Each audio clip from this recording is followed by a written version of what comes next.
walk what I'm calling a Dallas Cowboys corridor. As you can tell, we are at a Cowboys home game. Yes, I understand that we are in Los Angeles, Inglewood, technically SoFi Stadium, but this is basically AT&T West. So follow me this way. We're gonna see if we can find a couple of fans. We are infiltrating enemy territory. The Cowboy fans are doing it right. We got the signage, we got the great food, we got the inflatables. Thoughts on today's game? We're gonna beat the shit out of them.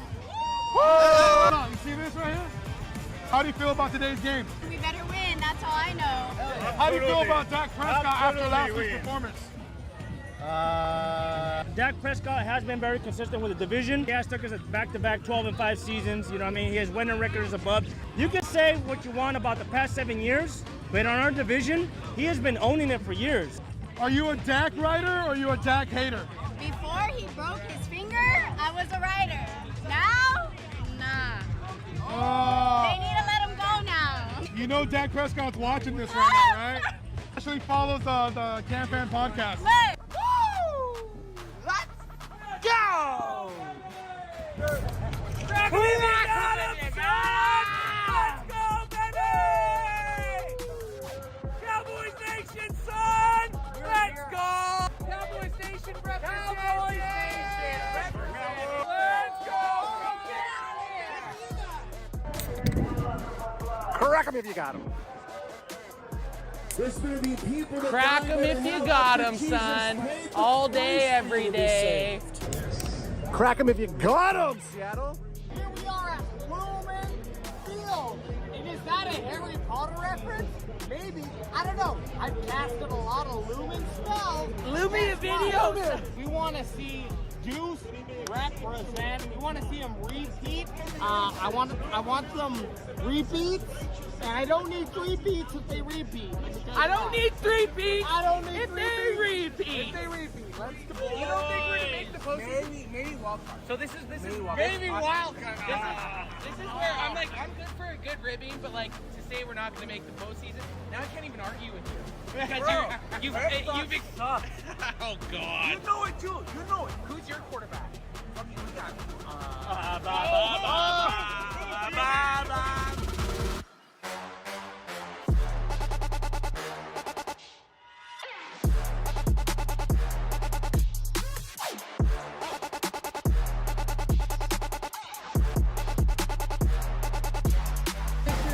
This is our year. Look at those dudes.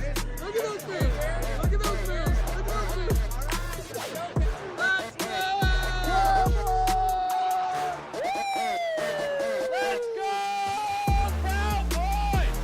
Let's go, baby!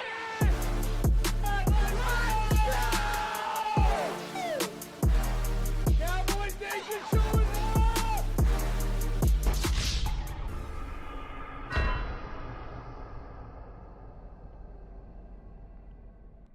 Most pristine athletes in modern history playing in the NFL. Even the offensive linemen are incredibly athletic. I mean, these guys are over 300 pounds, and you know they can Not only the size, but the speed of the linemen. Are you kidding fly me? on the field. You're telling me a guy that's 330 pounds meant to block a guy that's 290 pounds is faster than me?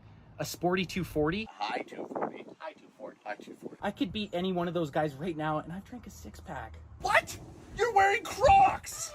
My 40 time is better than any of them. Erroneous! Erroneous! Erroneous. Erroneous on all accounts! I've never been more sure of anything in my life.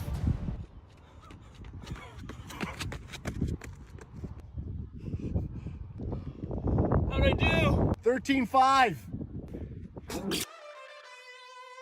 Final quarter, here we go, baby! CD for the CD, baby! And I'm going for 2.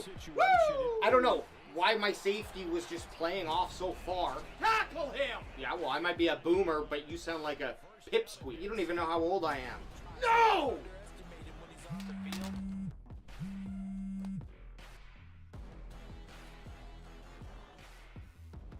You little shit. You didn't win the game, I lost it! Make sure you know where he is, because he understands how to Call get that a open throw? in key situations.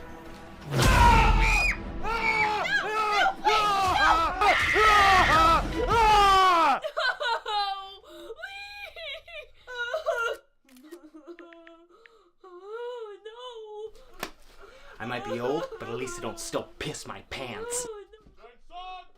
Protect you and your loved ones with Crackem VPN. Ever heard the game Marry, Kill? Okay, like, yeah, I'm gonna give you 3 people, and you're gonna decide who will you marry, who will you who will you kill? Okay. Jerry Jones, Dak Prescott, and Tony Romo. Marry Jerry. He's got all the monies. Probably Tony. Dak Prescott. Gotta kill him. I'm gonna Romo. She's gonna with Romo. I'm gonna marry Dak. She's gonna marry Dak. I'm gonna kill Jones. She's gonna kill Jerry Jones. Who will you marry, kill between Jerry Jones, Dak Prescott, and then Tony Romo? I'm out. Jerry Jones, you. So Jerry? Jerry Jones, you. Okay. You. Who will you marry, Dak Prescott or Tony Romo? Tony Romo. Tony Romo. So that means you would kill Dak? Yes. Marry Dak, kill Jerry Jones, Jerry Jones, poor Jerry. Tony Romo. Why not? He's probably one of the best commentators, announcers on the game right now. Tony Romo? That's mine. That's mine. Jerry Jones, right now. Right now. You heard it here, guys. You heard it. We need trash can. Oh, here we go. AJ, you have to sleep in this for the night. Yep. Football we already got. AJ's trying to take a piss right now. Trash can. Stickers. Stickers. Couple stickies. Couple stickies. Yes. So we got a trash can. We're gonna go test it out in the toy aisle.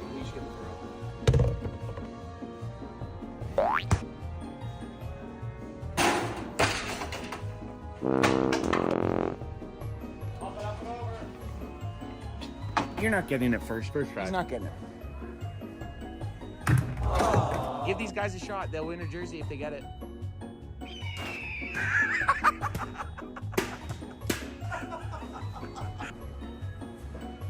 Oh, none of us made it. Come on, Dad. You get a free Cowboys jersey if you get it. None of us have made it. Dad's going for a shot. Come on, let's get it. Oh, that was the closest one. Felt like the closest. Bro? Yeah. We all missed it, so don't worry about it. We missed it. You guys going to the game tomorrow? Yeah. Oh, nice. Cool. Us too. Not only are we giving away 3 jerseys for whoever can toss a football into that can, we're also going to be leaving the can so someone can take that home too. Look, there's still practicing. Always right set.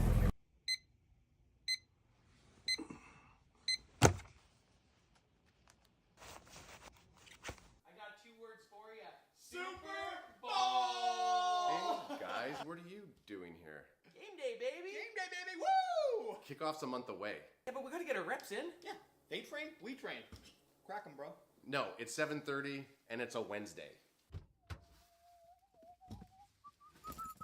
Road pop. Oh! No, I'm going to work. And I'm driving. Get out of my car.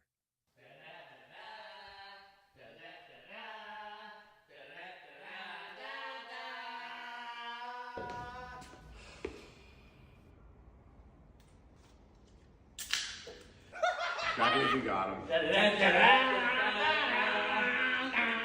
Super Bowl! Super Bowl! Super Bowl! Let's get it. Guys, can we just get one? I mean, Let's just get one. Doing the mojo moment. We got Dak Prescott in there. What they do is they're running one play, and then right after they just kick a field goal. TP20 to the out outside. to the left, gets tackled Swallowed behind the up. line by Micah. Micah and his gang. The linebacker. Linebacker gets So they're going to come back out. Again, it's going to be Aubrey. He missed his first field goal Was it attempt. short or left? Aubrey missed left. Let's see if he can put it through this time. It is Short! short. What the f? Over 3. That was like a 50-yard field goal. Oh, was it? That was a 50-yard attempt. Yeah, but it needed to be 54 yards. I mean, that's over you 3. still, you gotta at least get the distance. Go for 2 You know, next get the time. distance. Just go for the first down conversion. Kicking is still a big problem. Yeah, you're gonna run into those, and it's the distance though. Accuracy, okay, you can miss that from 50. I'll give you that. But if you're not hitting it, if you're not kicking it 50 yards, So the issue right now, that was the third mojo moment and the third missed field goal attempt. We're gonna run out here, and TV Tristan Viscano is gonna go for his second attempt. you got to go through all the motions, okay? Yeah. So what they're doing, they're running the kicking team off. They're practicing in a last-minute situation, having the kicking team try to get out there in time to kick a game winner. There's been no game winners kicked yet. Unfortunately. Here it is though. Let's go, Tristan! Come on! Here we go. He's hitting this. He's hitting this. Yeah, what practice is for. Make your mistakes and then correct them. He's gonna crank this one. He's gonna boot it, and that one is Far left. Wide left. Distance. He's got the distance. I mean, I don't even know why I'm surprised anymore. Yeah. So we just lost 4 games on game-winning kicks. Crosby's available, right? Yeah, I think so. I think. Gotta get someone. So yeah, he spikes it. Let's get bring Aubrey back out. Aubrey out for hopefully his first made field goal. 1. Here it is. Let's get it. Guys, can we just get one? I mean, Let's just get one. Come on, Obs. Brandon? What's his first name? I mean, Aubrey. Aubrey? I mean, he's kicking from the... That's a nice kick. He got under it. That's good. Oh!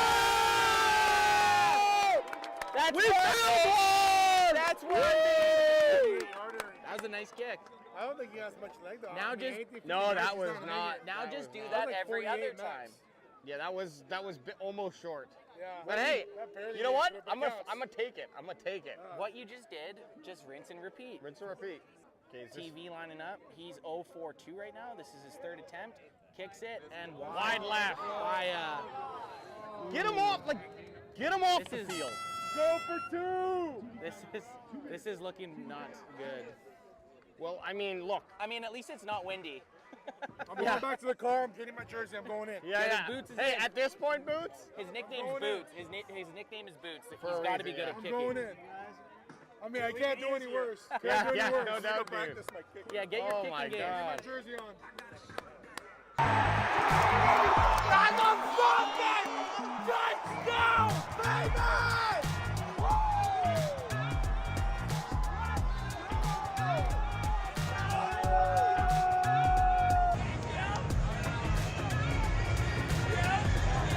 Touchdown, baby! John Stevens Jr. JSJ! That little bastard! We are believers!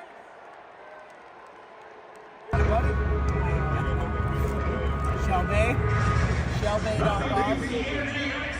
Let's go now, boys! Baby. To be quite honest, I've not seen enough of our boys out on the field who I want to see. So let's go. We got fucking 1/2 left.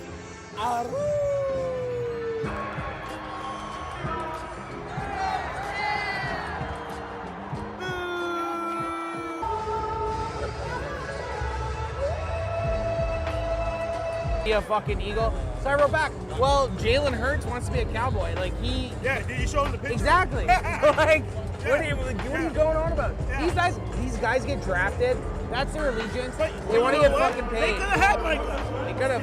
They could have had They Michael. picked, exactly. They traded him. Do you remember they traded with us. With us. With us. Yeah. We were back at 13. He came up to 10. And gave us Micah.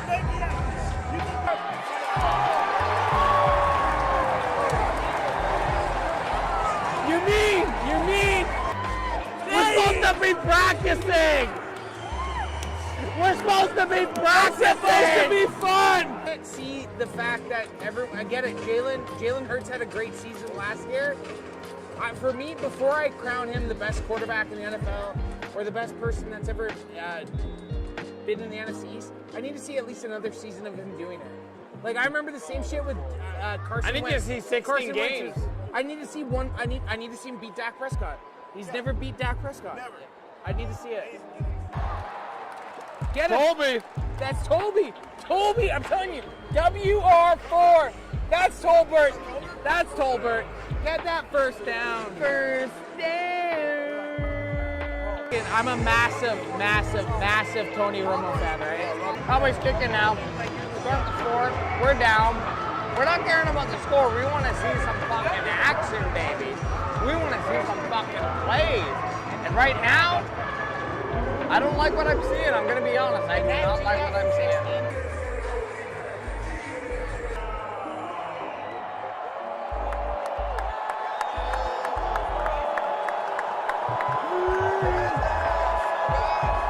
That really throws a wrench. Just throw the fucking ball! Just throw the fucking... I don't even really... Now, the outcome of the game, I don't care about. I don't care about the preseason outcome. I care about Overshown's ACL. Right now, that's tough. Nest in there? Like, no, look at his feet. Are you making a nest? He's like burrowing.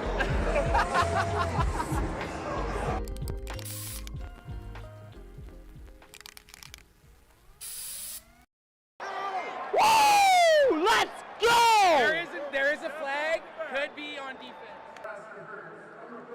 Yeah, Toby, I told ya. Number 18. All right, so we're over here at SoFi Stadium. A lot of beautiful Cowboy fans coming through. Hola, como? Like, hey, get it. It is getting wild out here at SoFi Stadium. We're doing shots. We got whiskey. It's going down. That's how Cowboy fans do it. All the CanFan maniacs out there. How about the Cowboys? We walked what I'm calling Dallas Cowboys corridor. As you can tell, we are at a Cowboys home game. Yes, I understand that we are in Los Angeles, Inglewood, technically SoFi Stadium, but this is basically AT&T West. So follow me this way. We're gonna see if we can find a couple of fans. We are infiltrating enemy territory. The Cowboy fans are doing it right. We got the signage, we got the great food, we got the inflatables. Thoughts on today's game? We're gonna beat the shit out of them. Woo! You see this right here? How do you feel about today's game? We better win, that's all I know. How do you feel about Dak Prescott after last week's performance? Dak Prescott has been very consistent with the division. He has took us back-to-back 12-5 seasons. You know what I mean? He has winning records above. You can say what you want about the past 7 years, but on our division, he has been owning it for years. Are you a Dak rider or are you a Dak hater? Before he broke his finger, I was a rider. Now, nah. They need to let him go now. You know Dak Prescott's watching this right now, right? Actually follows the CanFan podcast. Woo! Let's go! Let's go, baby! Cowboys Nation, son! Let's go! Cowboys Nation represent! Cowboys Nation represent! Let's go! Crack 'em if you got 'em. Crack 'em if you got 'em, son. All day, every day. Crack 'em if you got 'em, Seattle. Here we are at Lumen Field. And is that a Harry Potter reference? Maybe. I don't know. I've casted a lot of Lumen spells. Lumen videos. We want to see Deuce represent. We want to see him repeat. I want some repeats. And I don't need 3 beats if they repeat. I don't need 3 beats. I don't need if 3 they beats. repeat. If they repeat. Let's go. You don't think we're gonna make the postseason? Maybe wild card. So this is Maybe wild card. This is where I'm like, I'm good for a good ribbing, but like to say we're not gonna make the postseason, now I can't even argue with you because you've oh god. You know it too. You know it. Who's your quarterback? Okay, we got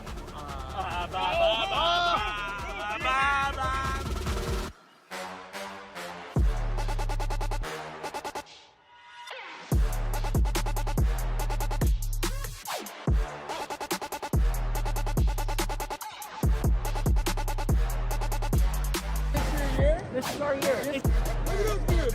Look at those beers. Look at those beers. Look at those beers. Let's go! Let's go, Cowboys! Let's go, baby!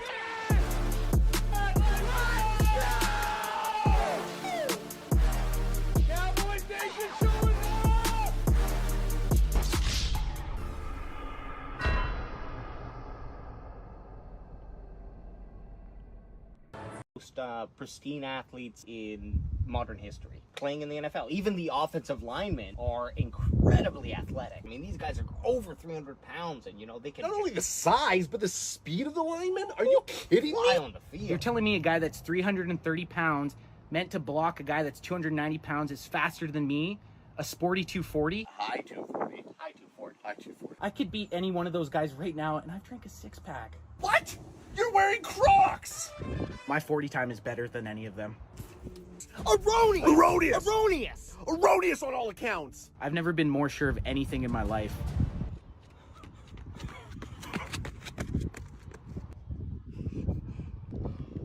How'd I do? 13-5. Final quarter, here we go, baby! CD for the CD, baby! And I'm going for 2. Woo! I don't know why my safety was just playing off so far. Tackle him! Yeah, well, I might be a boomer, but you sound like a pipsqueak. You don't even know how old I am. No!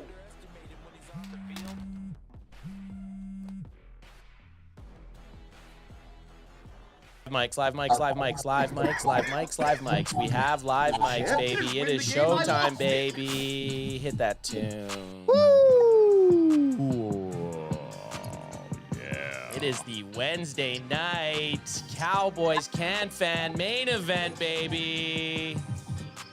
I mean, or do we call it the CanFan main event pre-roll?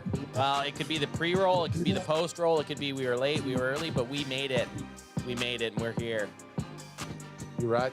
You better believe it. And before anything, let's get one of these in us, son. Holy shit! It just blew up in my face. Crack them if you got them. It'll do that. Ooh, little fizz. Let's go. Little cans will do that. All right. I'm just gonna say what happened. We were some stuff behind scenes, but we're good. We're here. We're about to have a good time, bandwagon boys. How the hell you feeling over there? Doing well. Well, happy we got rolling. Appreciate our guests dealing with, you know, just these tech issues. I wasn't sure if anyone could see the guests yet, so I wasn't gonna. They can't. Oh, okay. Yeah, I was gonna let you bring. I was gonna let you bring them in. Well, I'm gonna bring them on, and fuck the bandwagon boys and how they're feeling. We're bringing the guests in, starting off with from the Cowboy Up podcast, the big fella. What's up, brother? What's up, man? How y'all doing? Pretty good, man. I'm a lot better now that we've got everything figured out and we got you on the show. It's been a minute since we've had a nice talk. Well, I had a talk with you last week. I was on your guys' show, but I'm glad that we can all get together and talk some Cowboys football, man. And Chris, if you want to introduce your homeboy there, you'll probably give him a better introduction than I can.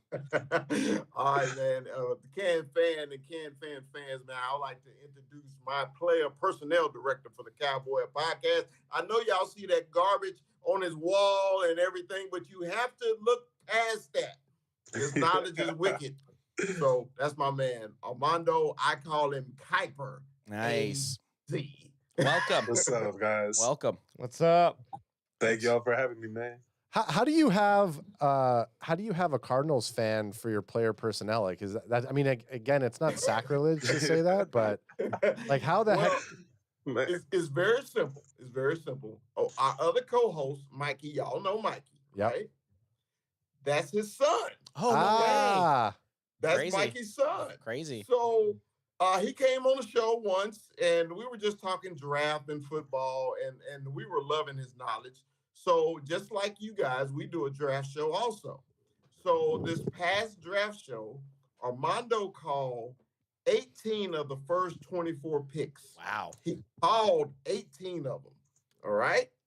So ever since then, I told him, I said, bro, you are player personnel director. I know you cheer for those crappy Cardinals. But you live in Arizona. That's where you live. That's supposed to be your team, right? So we look past that. Hey, you know, just like I said, you know, my son is a Commander fan. Yep. Mikey's son is a Cardinal fan. So we look past the minor details. I just love him for his knowledge. Yeah, no, and that's what it's all about. We're all football fans, and you're not an Eagles fan, so that's all that matters, really, realistically. You're not an Eagles. Have it if he was an Eagle fan. Yeah, you're not an Eagles fan. I don't care if you called 200 of 200 picks. If you're an Eagles fan, I don't know if we're letting you in here right now, especially after not this past weekend. Like Ant was trying to ask us how we're doing, and I spent the last 2 days cutting together our Cowboys fans react to Washington punching their ticket and Eagles punching their ticket. So I just relived all of that sorrow. Crack him if you got him. So Crack 'em. like, if he was an Eagles fan, it would have been a non-starter. We would have booted him. Brought him on just to kick him. Brought him on just to kick him. Brought him on to say, get the fuck up. Well, now that you said how you're feeling, AJ, how the hell are you doing? We can't not ask you how you are. I'm good. I'm doing well. I'm in a comfortable place mentally and uncomfortable place physically, and so Sorry to tap into what you're in a comfortable place and not to keep going back to it, but the video we just posted, if you haven't watched the Cowboys CanFan react or Cowboys fans react to the Eagles lot or the Eagles win, there's a moment where once the Rams, we know the Rams are completely done and the Eagles won. There's silence for us, which is hard. Like if you've ever been on seen our show or been around with us, silence is like the enemy to the show. Where no one's ever silent. We're all silent for like 20 seconds. We're just it sitting feels there. like 5 minutes. Yeah, and then AJ's like, okay, I needed about 30 seconds to process that. Now I'm over with it. It's not our team. And then you're like, you're right. We're good. Okay, well, that's a good segue. That's, I think, a good segue to kind of kick off how we're all feeling. And the biggest thing that happened in the NFL and even for the Cowboys on the weekend was, well, two divisional rivals are going to be playing in the NFC Championship game. And I got to start off with the big fella. Like, you're the longest tenured Cowboys fan in the room. How does it feel knowing this weekend one of our most hated rivals is going to be going to the Super Bowl? Well, I know I'm gonna have a different take than everybody else. I was excited that Washington made it. Okay. And the reason why I was excited because it put pressure on one team and one team only. That's the Dallas Cowboys. Because if the Commanders can go in, change their coach, have a good draft, they drafted a franchise quarterback, and it completely changed their organization. It's just like Magic Johnson said I'm sure you all seen a bunch of those clips, how he said, man, we hired the right people and we got out the way. And we let our coaches coach and our managers manage, and that was the result. I mean, for years, the Commanders were worse than us, man. They weren't even sniffing 6 or 7 wins, right? My son, the Commander fan, I told him, I said, bro, if you choose your team, you got to stick with them thick and thin. If you're losing, you're losing. If you're winning, you're winning. You can't jump ship. And he stuck in there and everything, and he finally seen the fruit of his cheering, And I was excited just because it's putting pressure on the Cowboys. Everybody in the East is getting better, and what are we doing? We stay pat. Yeah. So, we switch coaches and everything. Hopefully, we're going to get into that. Yep. But Washington basically was tired of losing, and they did something about it. Definitely. Kuiper, I want to hear your opinion because you're not even really, I don't know how far your hate goes for any teams or anything, but as far as the Commanders beating the Detroit Lions, I mean, no one had that. Unless you're a Commanders fan, no one believed that the Commanders were going to beat the Detroit Lions. So what were your thoughts on the NFC divisional round? Well, first off, I absolutely hate Cliff Kingsbury. I am probably the biggest Cliff Kingsbury hater. I hate him with all my heart for destroying the Cardinals 4 seasons with Kyler Murray. I think he stunted his growth, but more than anything, I'm impressed. I'm impressed that a rookie quarterback has made it this far. You don't see that often. It's like that's really impressive for him to do, especially when you have first-year head coach. Well, for your team, everybody's a first owner, a first-year GM, a first-year head coach, first-year QB. That's really, really hard to do. So I'm impressed by them. But I thought if Detroit had chances to beat them, and the Commanders kept shutting the doors on them over and over. You see Jared Goff choking with those interceptions. Man, I was just impressed. But I really hate the Rams too, so I was praying for the Eagles to make it. Yeah, I guess it's kind of the flip of the coin here, right? Like you have the Rams are a hated rival for you, so you don't mind the Eagles making it. You didn't want to see the Rams win another Super Bowl, which is kind of how we're sitting here right now with the Eagles and Commanders. AJ, what about you, my friend? Now that we've had a few days to sift through it, how are you feeling about seeing this NFC East rival showdown?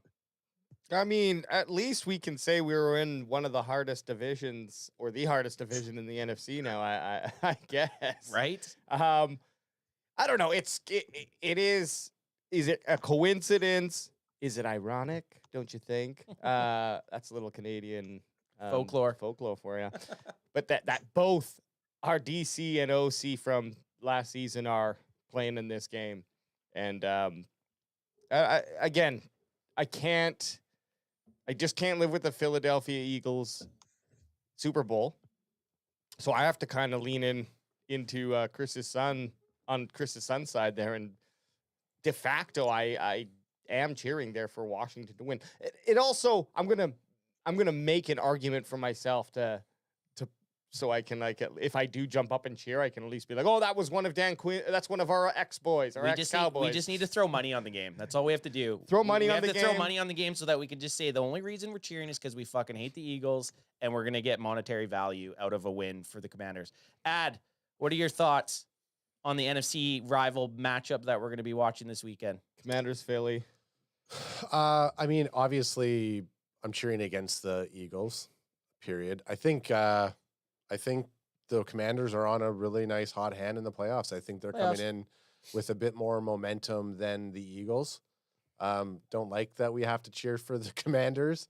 But I agree completely with what it said. Throw some money down, have some skin in the game. I think we can't help but not get invested in the game regardless. And it's just, it's going to be a painful watch. Well, getting invested in the game, we were watching that Bills-Ravens matchup like we had, like it was our favorite team, swearing at the TV and cheering like madman. Granted, we had been drinking for the majority of the day, so I think that could have also tied into it. But guys, we're going to see some nice football this weekend, regardless of who's playing. You got the Bills versus the Kansas City Chiefs, which that's going to be a good matchup. And then, of course, you got the NFC rival matchup, which is going to be a fun game to watch. So I'm still excited, even though I hate to see it. I got a question for Adam. Adam, why is it going to be a painful watch to see both of those NFC East teams, man? Out of the both of them, I'm really cheering for Washington because we all hate the Eagles, right? Yeah. I wish nothing but misery on them. I'm just excited, man, because the Commanders are doing something exciting. I wish we could do. I wish we had that presence where the Cowboys, hey, we want to get back in this fight. And it just seems like we don't have no fight right now. So I'm really excited to watch the game. But, all right, so it'll help you better if it was Seattle and the Rams. Yeah, I mean, you are right. Any NFC, any NFC game is painful if we're not in it. I don't know. But obviously, it's just because it's in our division and it's two of our division guys. And I think the fact that it's all we're hearing, we get it as Cowboys fans anyways. You guys haven't won a Super Bowl. You haven't been to an NFC Championship. But now that Washington has done it with their rookie quarterback, with 10 of our players, like it hurts. It stings. And I'm not talking Jalen Hurts. I'm talking hell no DQ Hurts. No. I do want to bring up that point that you made there too, Chris, about the turnaround that happened in Washington, and definitely happened coming together with getting the young quarterback that I guess you can say turned out to be the best one from the draft, really.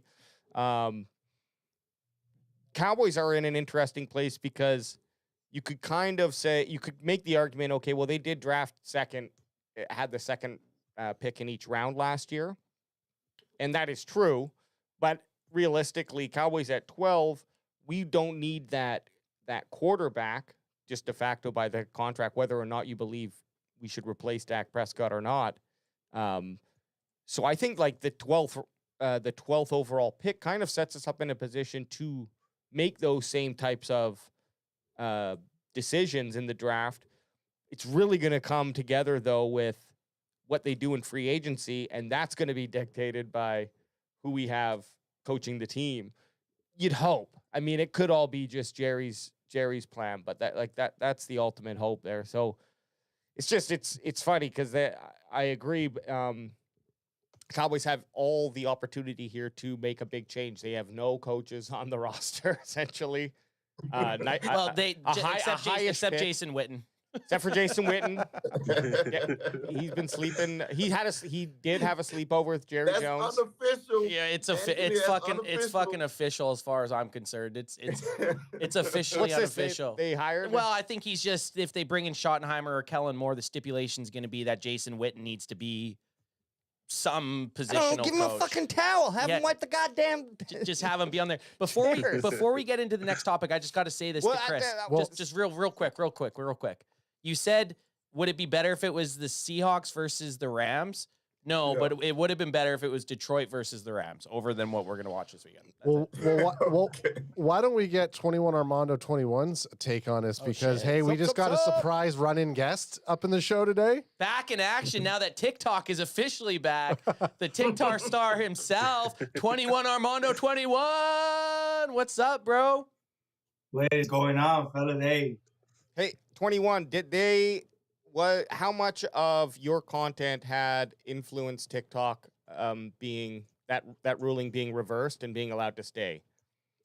So what do you mean, like my content? Yeah, how much influence did your content have on that decision being reversed in the US?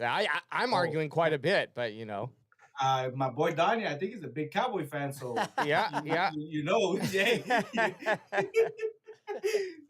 Well, he has to be. He has to be after Double J gave him $200 million or something like that. Exactly. Exactly. Won't pay. What's his name? There for a minute, but we're back on, and here we are, man. Appreciate you guys having me, man. Thank you guys. Yeah. So Armando, we're just talking about the upcoming NFC championship game here, and just how you feel about it. What are your thoughts? I mean, you probably had too long of a time to think about them, right? That's the problem. I hope both teams lose. I mean, I know that can't happen, but it's tough, man. It's tough to watch these two teams that they're your rivals. But at the same time, you look at it as, I hope the Joneses are seeing this and they're embarrassed, or there's some sort of I don't know, something where Jerry's, regretting, or because for us Cowboy fans, it's tough, especially the Eagles, right? Oh. Like, it's just tough, man, to see these two teams that one of them is going to go in the Super Bowl. And we have this big old drought just hanging over us. And, you're supposed to be America's team. And here we are, not even making the playoffs. Playoffs. I think all of us just kind of feel the same, except Chris, who's stoked for the game by the sounds of it. Chris has a reason. The big fella got a reason, right? Son's a big Commander fan, and that's true. Shout out to Jeremy, man. I met that him. Is true. But he has a reason. But it's just tough, man. Especially these fucking Eagles, man. Yeah.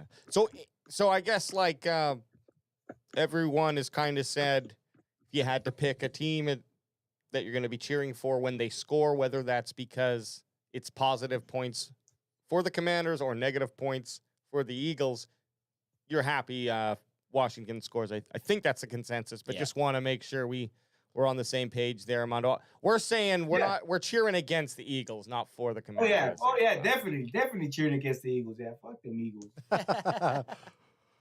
Yeah. Well, so AJ, what do we have up on this show? What else do we got a little bit? Some articles we're going to go through, kind of just stormtroop our way through the internet? Stormtroop our way through the internet. I mean, realistically, the biggest news right now for the Dallas Cowboys specifically, other than I'm hoping Jerry Jones is feeling just a little bit embarrassed about how things are going in the NFC playoffs. Yeah, we got our coaching issues here. We have no coaches. We have no head coach. Don't think we have an offensive coach. Well, we might kind of, maybe. He's kind of flirting. They're kind of flirting, Jerry and him and Schottenheimer. And then Bones left us. Fossil left us. So we got no Cowboy special teams coach. And then that leaves us basically just naked. And Zimmer, who knows? He may retire. He was on a one-year deal too. You never know. Like, as soon as you bring in a new head coach, I would want him to kind of decide who ends up being his OC, his DC. That's how it should be. That's how it should be. That's how it should be. With the Jones family, we just never really know what's going to happen. But let's just go around the room. I know we know who we've talked about but I'd like to hear from the guys who they think would be the best matchup for the Dallas Cowboys currently. And it can't be anyone. It has to be someone that's in the pool of the pick. So, yeah, big fella, we'll start off with you. Who's a guy that you have your eye on to be the Dallas Cowboys' next head coach? You give me a hypothetical and you're going to make me answer the question. We had the same hypothetical on our show yesterday, and it was just like Kellen Moore or Schottenheimer, right? And I was just like, Jesus, really neither one? But, I mean, we know what Kellen Moore brings you, okay? He almost lost the game for the Eagles, okay? And the reason he almost lost because we always fussed on our show about Kellen Moore and his situational play calling. You know, at the end of the game, instead of running Saquon, he wants to throw the ball on 3rd down and on 2nd down, and the Rams get the ball back. And if it wasn't for their tremendous defense, I think the Rams win that game because of situational coaching. So if we've already seen Kellen Moore, why? That's the problem with the Cowboys. They have retreads everywhere. Retread. If he's a Cowboy, if he's coached here, if he's played here, let's bring him back. Let's do it. That's why he never got rid of Jason Garrett, because his family was been a part of the Cowboys for so long, so they didn't want to get rid of him, okay? But to me, the only out of the two, I have to choose, and I choose neither. And that's an answer. Fair. That's still an answer. In my mind, that's still an answer. You're not going to be happy with either of those hires, and that's completely fair because I don't think many Cowboys fans are. Kuiper, outside of Cowboys Nation, in your eyes, who do you think's the front runner for the Cowboys head coaching position right now? Well, the fact that they haven't made a decision yet, because they just got done with their second interview with Brian, right? Yep. This just shows that Kellen Moore is probably going to be the head coach, because if he wasn't, you would have made the decision now. What they're waiting for is for the Eagles to lose and they get that last interview with Kellen Moore and just show everybody, all right, this is what we were waiting for. He's our head coach. Let it be done. So I think Kellen Moore is the front runner. I think that's what's going to end up happening, period. You sleuth. You damn sleuth. That makes too much sense. That's the scary thing. It does. It makes way too much sense, and it's scaring all of us Cowboys fans. And you see why he's my player personnel director, man. And he thinks like that, but that's how the Cowboys think. I mean, that's literally how they think, man, because they're really waiting on Kellen Moore. And, man, if that happens, oh, my God, I'm going to have to burn something, but I ain't burning nothing expensive. I don't know. It's a good thing Jerry Jones made his money in oil because he can't fucking gamble. He's got no poker face. He's basically flipping his cards over at the table and just sitting there. Well, he might have at some point, but now in his 80s, it's just like, sure. You don't know if he's just stupid or senile. It's just that's the biggest thing to decide about. I got oil money. I don't give a fuck. Nobody can make the moves I do. It's like shut the fuck up. I'm winning a goddamn Emmy this year. Right? Which he should. He was pretty good. But let's get Armando. Armando, what about you? Who do you think's the front runner? So out of these two, it can be anyone that, like, granted, these are the two guys that we've heard a lot of hoopla about. Like, I really think that these two are the front runners. The names that have been out there and linked, I would love Dion. I would love Dion just because he brings a culture to this team, and this man he's a player's coach, right? He's been in Dallas. I just think that this man would change the culture and just be different, and I think that's what we need. I think we need, and obviously I think that players will respect him, because this man, we saw what he did in what was it, Jackson? I think it was and then he went to Buffalo, and this man's bringing different changes. So I think he would do the same with the Cowboys. That would be my candidate. I just think this man would change the culture in Dallas, and we'd have some different there. Would you want him to come with his baggage? And I mean, a pretty good baggage, your kid being a first-round pick, but I'm still call him baggage. Would you want him to bring his baggage? You know what? As far as players, no. because I'm not on the big Shador hype train. But coaching staff, I mean, if this man trusts his coaches, why not, right? You usually have a coach come in and he brings his defensive coordinator, his OCs, because he trusts them. So I would feel, I feel like he trusts these people to come in and do what they have to do and change this locker room around. So yeah, I would feel comfortable with him bringing whoever he brings, coach wise. Now, player wise, I'm not big on the hype train with the whole Shador. I think that just he goes where he goes, and we'll see about that. Yeah, and I mean the probability, of course, of that we'd have to basically trade. Yeah, there's no fucking way. Someone it's just not big happening. to move up there. What is he? What Shador? He's a top 5 pick, right? Like the Cowboys aren't getting into the top 5. And if they do go to the top 5, I hope they're not trading up to get Shador Sanders. I hope they're trading up to get Abdul Carter or like Travis Hunter. Like I'm not trading up to get Shador Sanders. Sorry. Yeah, no. Shador Sanders on the Mel Kiper draft. He's going to the Giants. Mel who? Kiper. Come on now, Chris. You've been in our studio twice. AJ has. We don't hold it to him. I'm glad you said that because I would have said would have pronounced it the same way.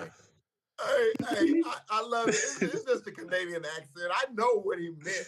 I just gotta tease him. I know exactly who he Hey, Mel Kiper. Who is that guy? That interview? Yeah. Who is he? Who's Kiper?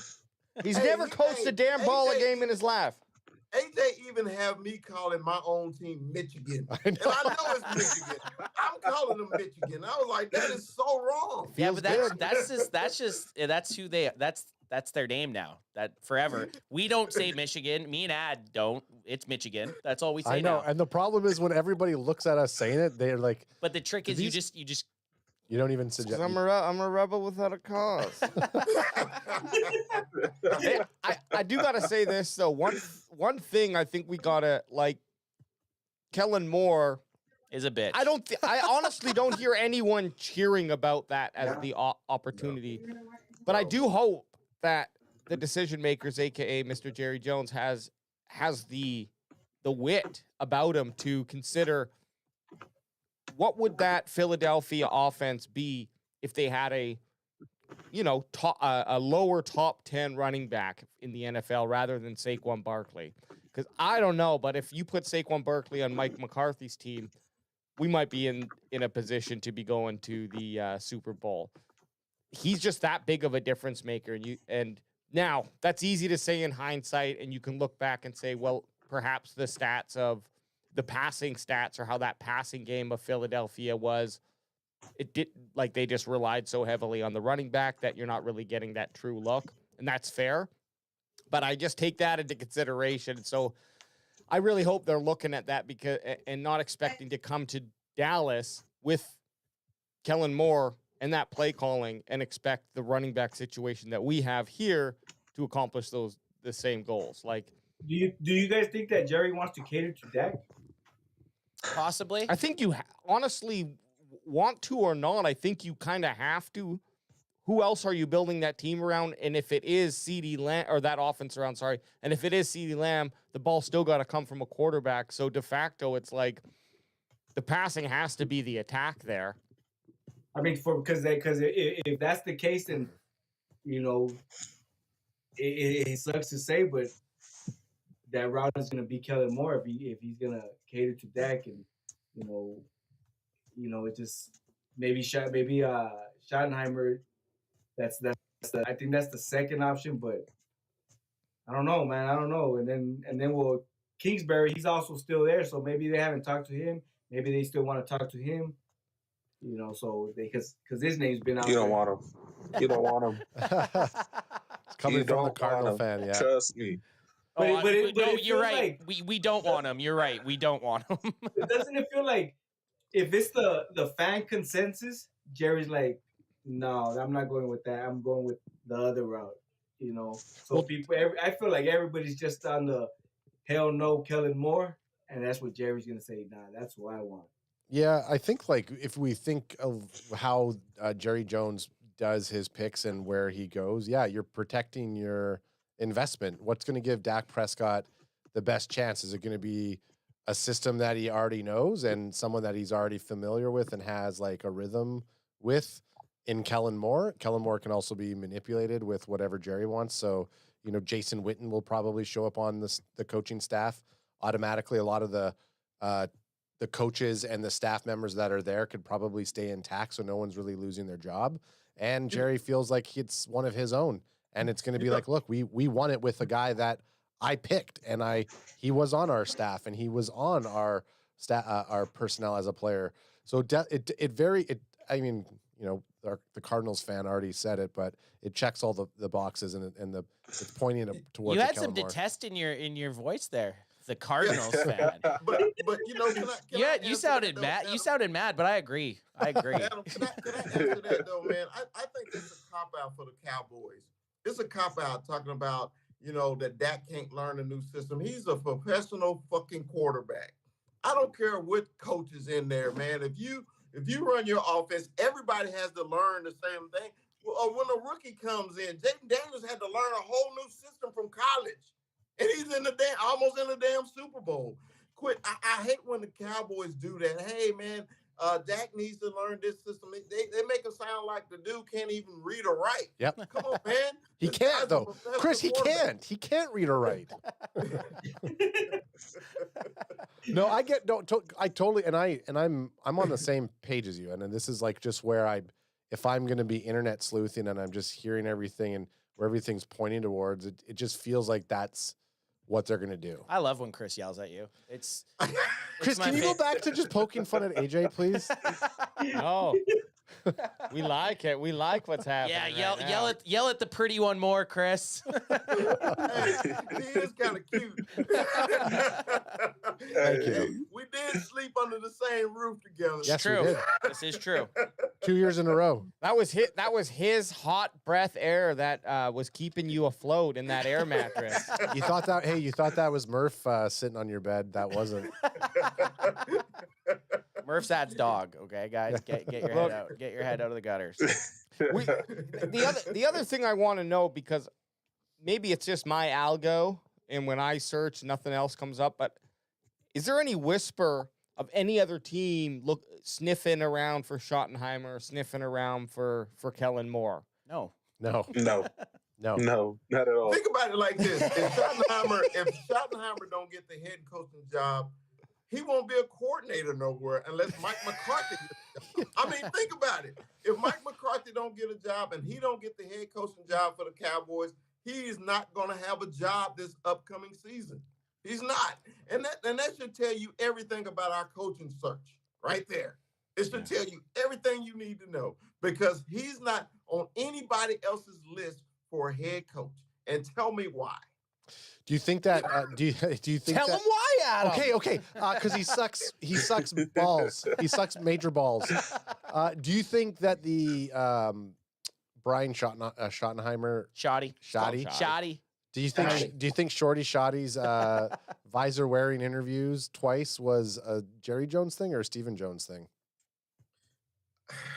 Aren't they one and the same? Sometimes, maybe not.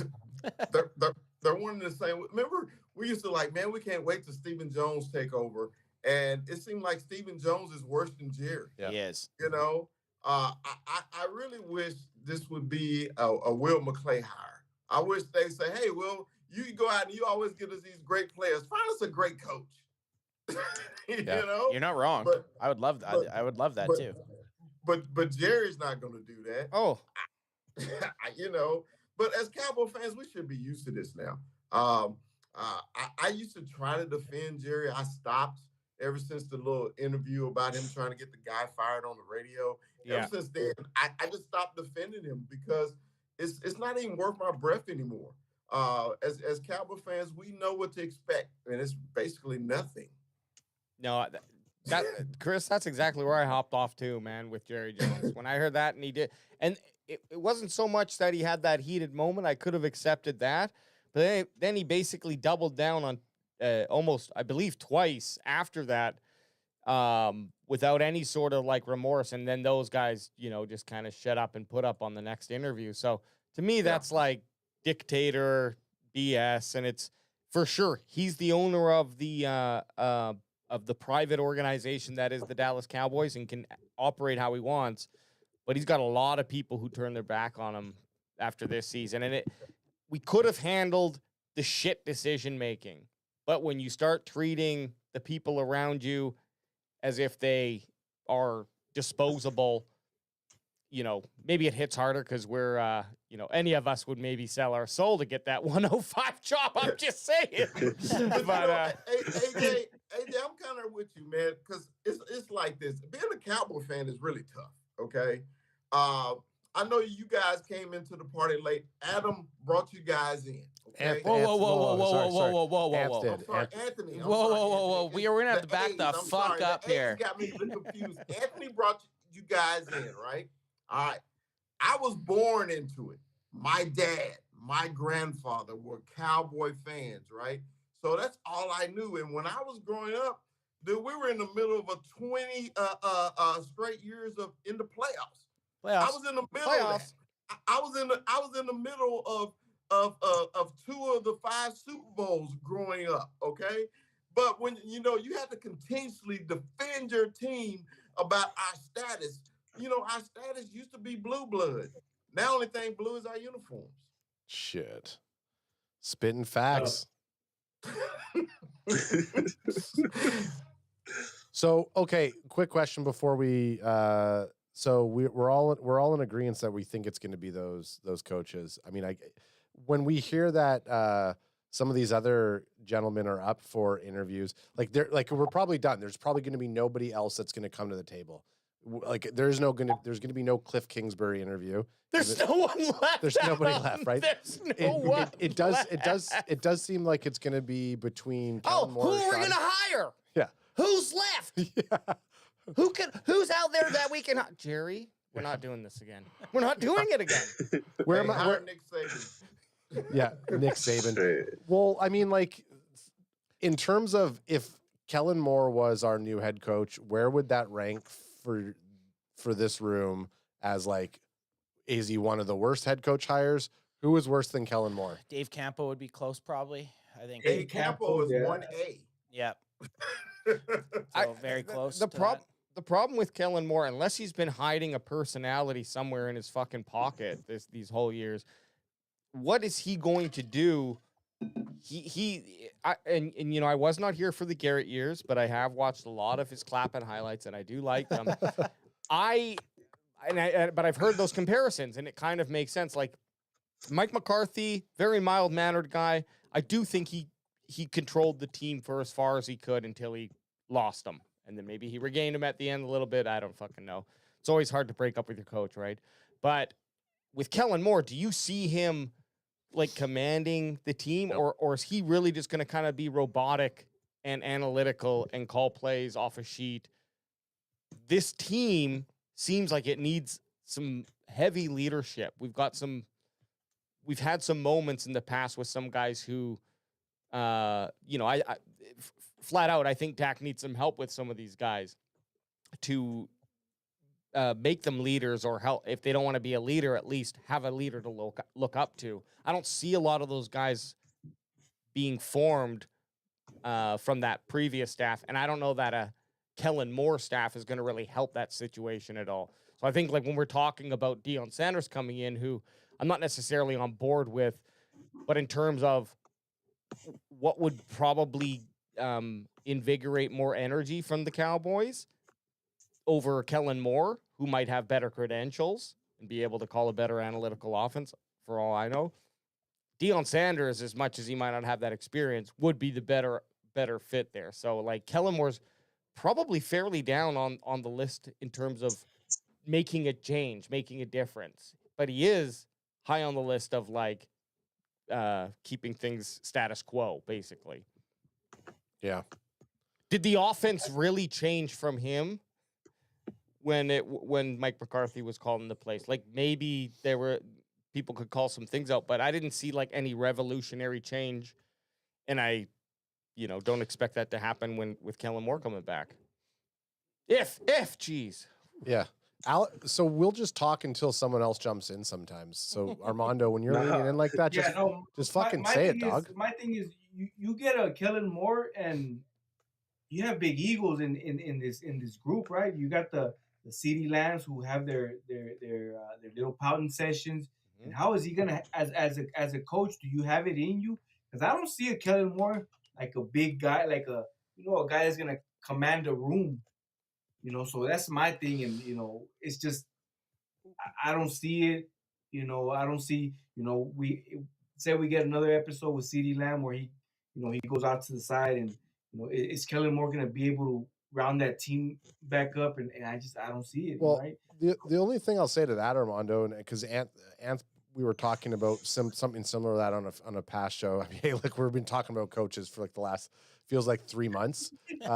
Even though like with all the streams that we've been like in the last playoffs, it feels like we've streamed more games than we had all season. But I will say the only thing I'll say about that, and I do agree with you. So I'll preface by saying I do agree with you. I don't think vanilla pudding Kellen Moore could command an entire team, but he did grow up playing football. He was a quarterback in college. A very good quarterback in college. So there still is that sense of like he had to have had some sort of leadership control on the field with other teammates in the past, right? So I never watched him in college, but for him to even make it to the NFL and then to get into a coach, like him getting onto the coaching staff is maybe a little bit of a nepotism or incestual thing from Jerry Jones, just bringing his people in. But I just still think if you go back to college, him playing and being successful in college, there is that sense that, okay, maybe this guy does know how to handle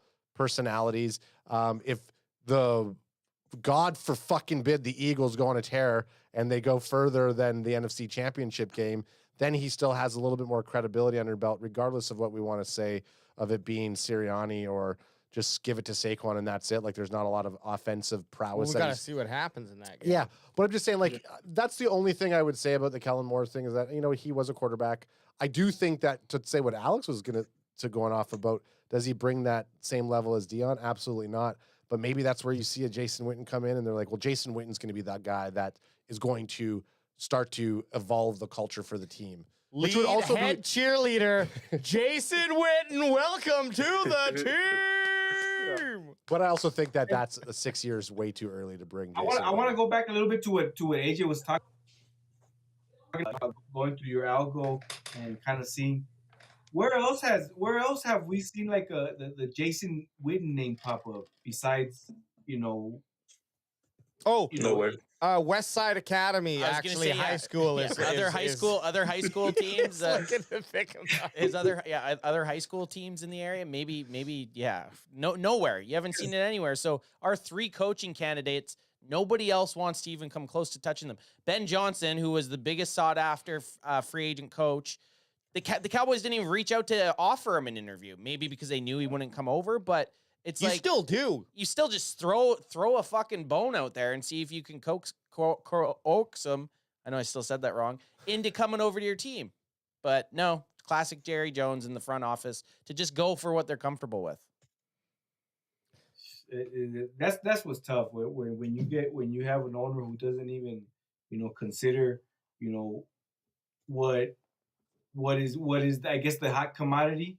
And we'll go back to the whole Derrick Henry situation, right? So if it's something that it's a hot commodity, Jerry ain't touching it, and it's frustrating. It's frustrating being a fan right now. It's tough, man. It's tough being a Cowboy fan right now, but we gotta tough it out, man. I am already getting sick of talking about the coaching though. Anyone else a little bit? Like just because it is the biggest thing, but I don't mean today. I just mean in general. Like it's something that we have to talk about. Until it happens. But it's kind of like it's kind of like how free agency feels or the draft when we're talking about something we want, and then they just go and do something completely different. So at least this time we're already expecting the bad news, so it's not going to be as bad when the bad news happens.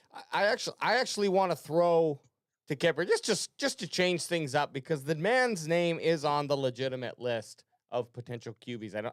Not necessarily maybe in Jerry Jones' eyes, but Cliff Kingsbury, we did touch on him a little bit. You've had experience. You're already shaking your head. Tell us where Cliff Kingsbury belongs. Actually, first, let us know your experience with him. Any thoughts that like come to your mind when you y'all are gonna love this. You're gonna love this. Oh my god! And then where does also want to know where he belongs in the NFL. Where do you think he belongs? He belongs as an offensive coordinator. Absolutely an offensive coordinator. He shouldn't change from that because the one thing he could never do was demand respect from the players. He could never hold the locker room, and he was always relying on Vance Joseph, who was our defensive coordinator, to be the voice for the team, to be the one that would actually get all the players riled up, right? But it was the little things that he did during the offseason. He gave the players fucking phone screen time during practices.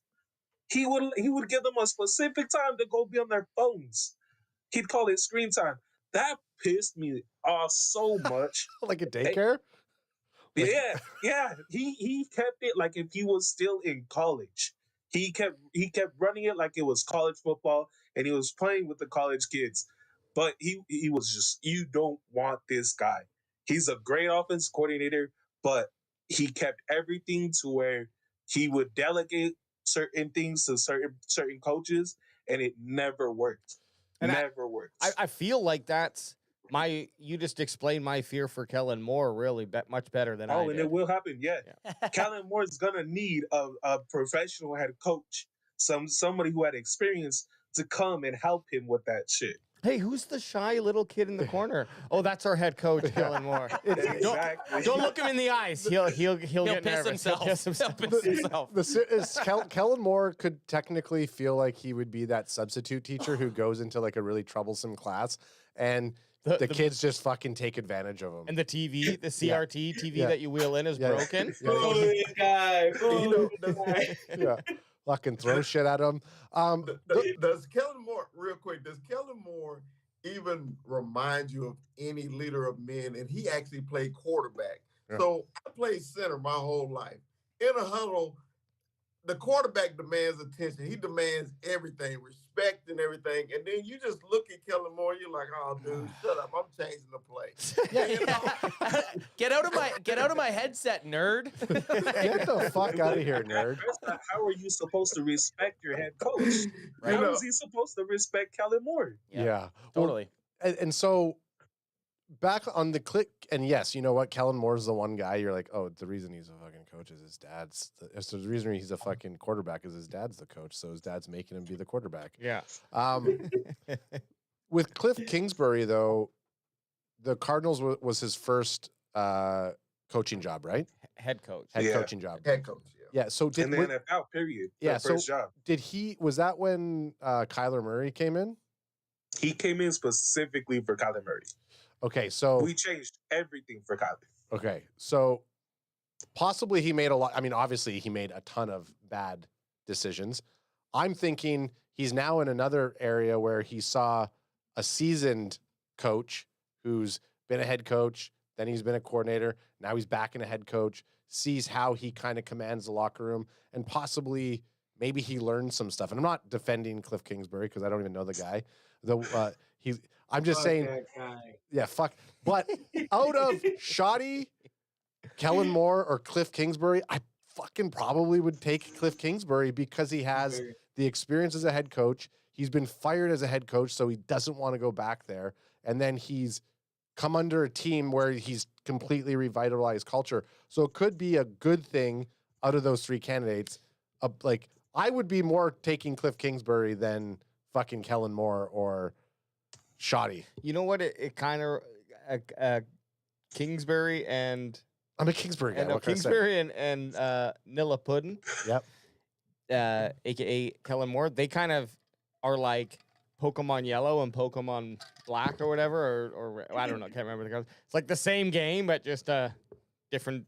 Oh, you put it in a new wrapper. Oh, okay. Right. Yeah.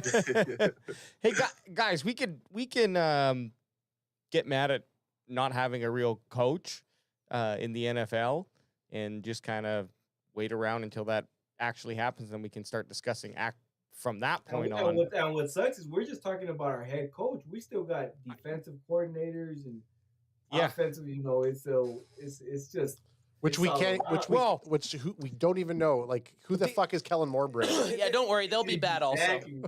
They'll be bad also. Don't worry about it. That's the other thing is who do those coaches bring with them? I mean, obviously Schottenheimer has no one. Bring Marty. Bring Marty. You know what's going to happen? Jerry going to hire the coaches for him. Yeah. Yeah. Oh yeah. I got this. Hey, I got this for you. Yeah. But was Zimmer on a 1-year deal too? One, yeah. I think just a 1 year, yeah. Yeah, Zimmer retiring is because he's like, I'm not gonna fucking take.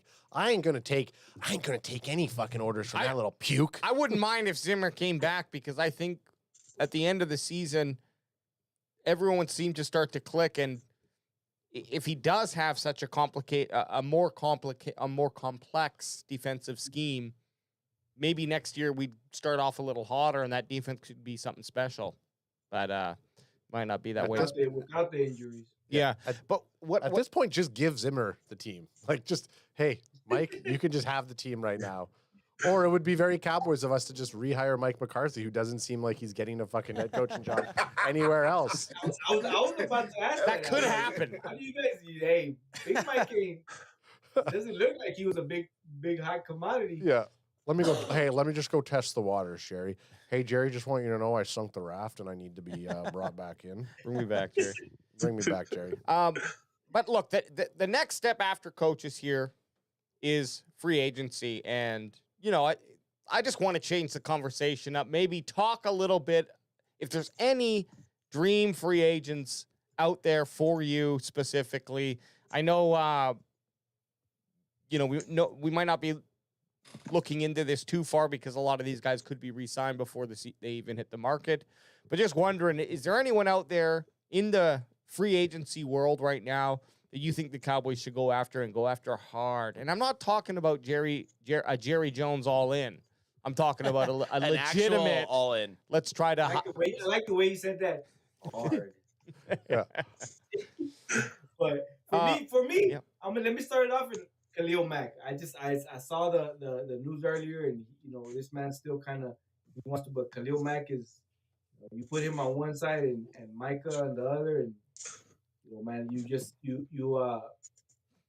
you're building what you want as your future, which is this defense with Micah.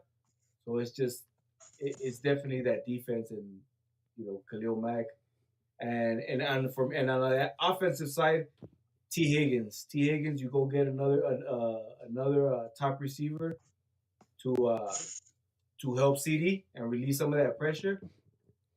Man, those two guys right there, those are the dream free agents. What's your confidence of either one of those guys? 0. Okay. Yeah. I got Jerry and Steven Catboy. Yeah. Yeah. They cost money. We can't get these guys on the team. Well, you think we think money grows on trees here? Franchise tag them. They're not on our team. Well, send it in. Send it in. Franchise tag them. Hey, Steven, you go ahead and you pick up the phone and you say, "How would you like to be a Dallas Cowboy?" Yeah, but if it works. But Daddy, they're gonna ask for a lot of money. Just ask them if they want to be a Dallas Cowboy. That doesn't make any sense. Gauge their interest, son. Gauge their interest. So T. Higgins and Khalil Mack. I mean, I'd love T. Higgins. Not a high possibility of us getting that. I think the Bengals will probably. We talked about this a couple shows ago. I feel like the Bengals are going to try really, really hard to keep T. Higgins. Yeah, T. Higgins. His AAV on Spot Track is 21 or just under 22 million a year. I assume, given his age, he's probably going to more than likely repeat that.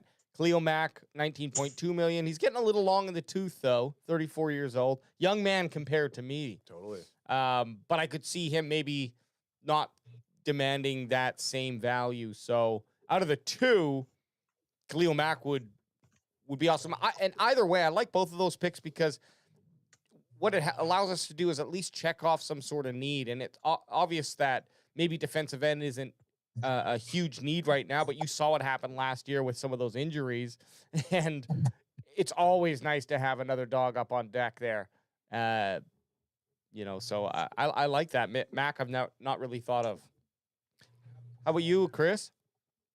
Yeah, I was kind of looking at the list, the T. Higgins to Khalil Mack.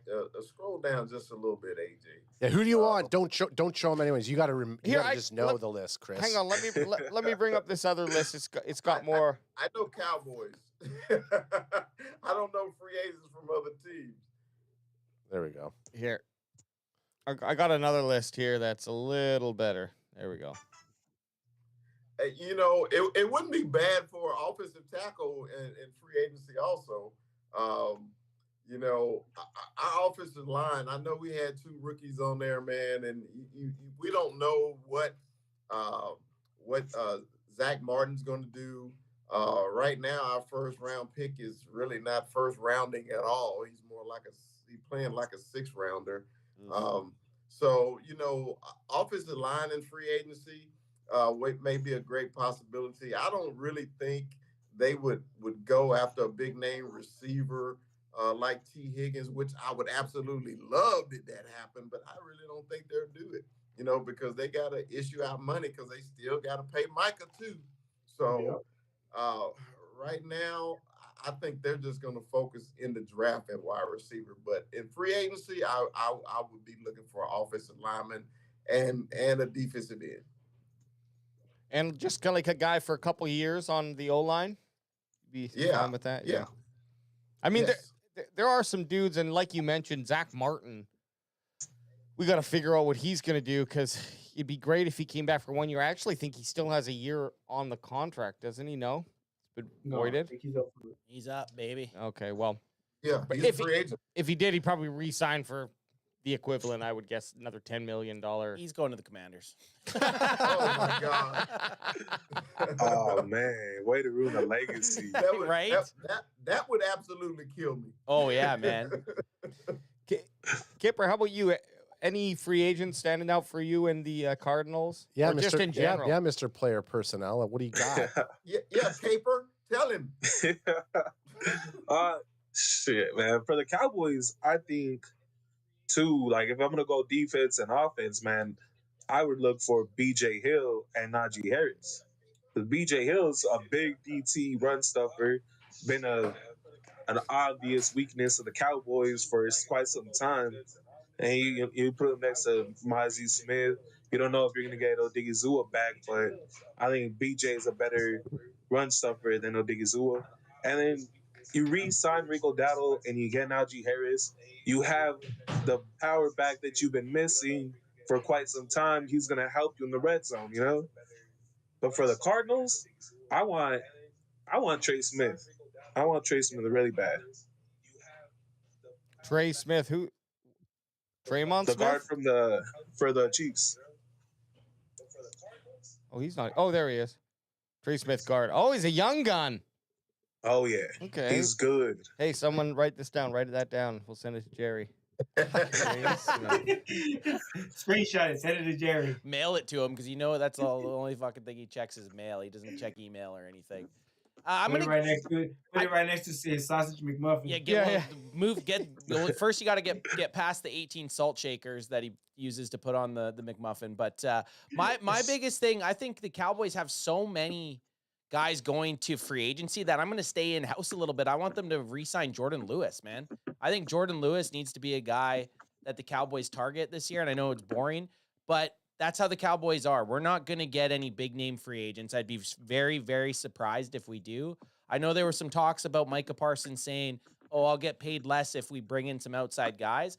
But let's be honest. When was the last time the Cowboys have went out and actually done something crazy or even substantial in free agency? Like AJ had the top 100 players up. Mm-hmm. I was going to say, dude, we're not even looking at guys on that list for the Cowboys. We're going to have to go. The Cowboys go to the bottom of the fucking dish to try to find plug and play guys. So I'm just worried they're going to do nothing. Anthony, what do you think about Amari Cooper coming back? I mean, it'd have to be super team friendly. I thought he was going to be a lot better for Buffalo. Like, he hasn't done shit for Buffalo. So I don't know if he's just past his prime or what, but he did. If you say you bring Kellen Moore in, he had some very successful seasons under Kellen Moore. So if it was for the right price, sure, bring him back, man. I mean, I wouldn't want to pay too much for him, but he would automatically become our number 2 wide receiver. So that it's actually something I haven't thought about, but that's not a bad idea. Yeah. I just think, I honestly think he don't fit in Buffalo because they don't even look for him a lot of times. Buffalo's scheme And is when just they do dump to look, everybody. it's not downfield. The Cowboys used to push Cooper downfield a lot.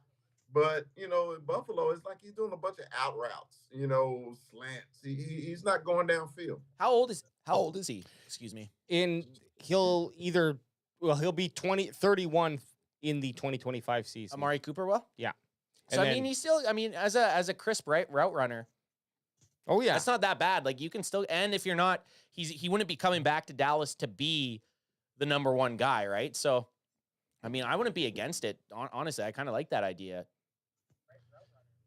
Do you guys see Brandon Cooks being re-signed? No. No. Yeah. Wow, that was slow down. Everyone don't rush. Brandon Cooks was a big topic on our show. Actually, Rue won a bet about Brandon Cooks on our show because Mikey decided that he wanted to bet Rue that Brandon Cooks will have over 700 yards receiving this season, and it didn't happen. So a nice big porterhouse is heading Rue's way. Well, and just looking at these Cowboys players, because I think Cooks. Look how old all of them are relative to football. I love I love the Brandon Cook signing. In terms of replaceability, I don't think what he did on the field is going to be difficult to do. Not to say that he wouldn't have an exceptional season on another team. To find someone to bring in to match what he did. To match what he did, I don't think that would be hard to do. You could find someone in the draft in the 4th round if we had 4th round picks. Exactly. Zach Martin's replacement, if he does decide to hang up the cleats, potentially is already on the team. Yeah, Brock Hoffman, and arguably but he's on that free agent list also. Yeah, he is. And so there's a guy, like we said, Jordan Lewis. Brock Hoffman, I know he's a fan of the Cowboy Up podcast. He was on your guys' show. I think the offensive line got better once Zach Martin went out, which is crazy to say, but you saw it on the field and you saw it on the production with. Did that kind of go at the same time as Rico started getting more carries? Sure. But Brock Hoffman definitely had some swagger on that offensive line. Hey, 21, what do we call him on our show? Mr. Nasty. Yes. And he is. You know what? The video of him grabbing that dude's dick? Do you guys see? Yeah. Hey, that was a big CanFan favorite. What do we yell during any kind of scrum or like a pile? Grab his dick! Grab his dick! Hey, whoa. It's not a sexual thing. It's an aggressive thing. It's an aggression thing. Lions will bite the penises off of fellow competing lions. So this is just a competing thing. But all that being said, and we do love it. We do love it here on CanFan.